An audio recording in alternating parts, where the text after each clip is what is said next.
are irritating, troublesome people about us. Of what use is it to be irritating in our turn, or to add to the trouble?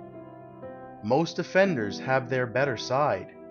Our wisest course is to find this, and upon the basis of it, build up a better relationship.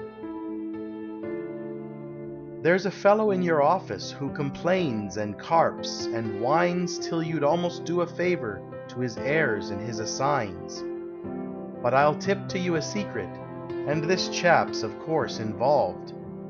He's no foeman to be fought with, he's a problem to be solved. There's a duffer in your district whose sheer cussedness is such he has neither pride nor manners, no, nor gumption overmuch. 'Twould be great to up and tell him where to go, but be resolved, he's no foeman to be fought with, just a problem to be solved.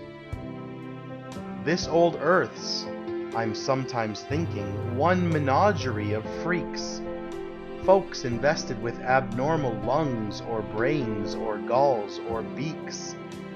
But we're not just shrieking monkeys in a dim, vast cage revolved. We're not foemen to be fought with, merely problems to be solved.